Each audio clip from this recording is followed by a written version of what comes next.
It's your girl Kendra. Welcome back to another video. If it's your first time here, welcome. Today we are going to do Brooklyn book review. I love reading books that are set in Brooklyn. Like, I don't know, it just makes me feel at home. The first book is Let Me Hear a Rhyme by Tiffany Jackson. So this book is set in Brooklyn in the 90s, and it's a group of kids, group of best friends, boys, and one of the boys is a rapper, and he kind of hid that from his friends, but he died at the end of the summer. After he died, they found all of his books, his rhymes, his tapes, everything like that, and this group of friends decided to put this stuff out as if he was still alive. Now, while all of this is going on, his sister is trying to find his killer. Nobody is giving her any type of information, and the friends are really focused on his music. He blows up, and they go through so many little things, and they are trying to keep putting out his music even though he's no longer here. The setting, like, she described every part of Brooklyn. Like, I walked past my high school in this book. I hung out in the projects that she was discussing in the book. It was just such a great background. And it's really good because even if you have never been to New York or Brooklyn specifically, you can feel like she writes it in a way where you feel like you're there, right? So it felt even realer for me because I knew what store she was talking about that they were hanging in front of. The music aspect of this book was on point. She talks about all of the big, rappers and singers that came out in the 90s, everything they would listen to. And at that point, of course, she goes into Biggie. And it's a part of the book that talks about when he died. And I could remember that time. I was 12 in 1998 when he died, and I remember how it felt in Brooklyn. Like, I remember the sadness you felt just in the whole city when Biggie died. I remember that was the CD era, right?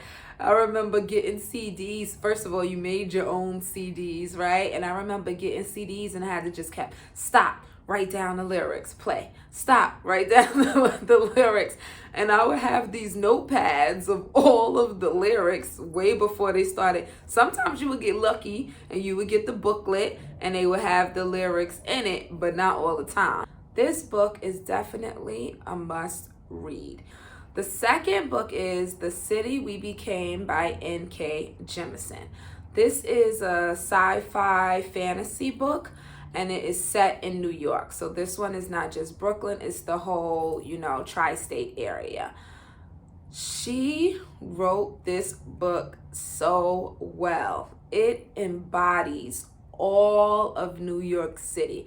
Every single borough she got to the T.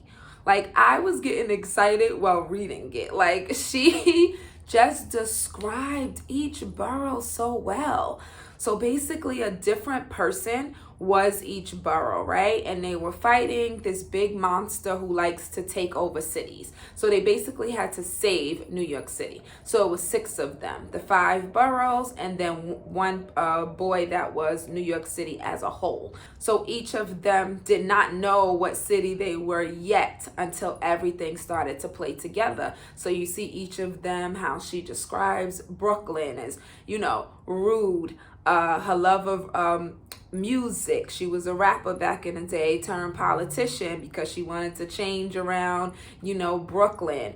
Manhattan was, money-wise, the business thinking. Queens was an immigrant. She came here with the idea of I have to make this money, provide for my family, get my house, so she had that, let me go to school, get what I needed to get. The Bronx was, down and dirty.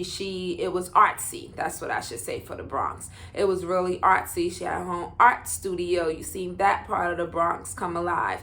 So the way she just went into detail and really described each person, aka each borough, was really, really like chef's kiss. She gets like a thumbs up for me with how she did that 100%. I loved it. I really, really, really do think that this book would be a good movie if it was done right. Like the way she wrote it, if they were able to embody that the right way in a movie, it would be a really, really good movie. The one thing is that you really, really had to keep up with the plot. It was a lot of things move, a lot of moving pieces and a lot of things going on all at the same time. So, you know, sometimes you got a little lost. You had to go back and say, wait a second, who are we? What borough is this again? So yes, it was a lot, but it all came together at the end. Like, this is a must read. Please go read this book. It all came together at the end for why everybody was moving the way that they were moving. This book is also the first of a trilogy. So I'm really, really excited with how it ended to see where she goes with the next book. So guys, that's all for our For the Love of Brooklyn book review. Let me know in the comments what you think of these two books, and see you next week for a new video. I don't wanna live my life like an Instagram post. A lot of people spending hours taking time editing those. Not worry about your likes, cause I'm trying to get the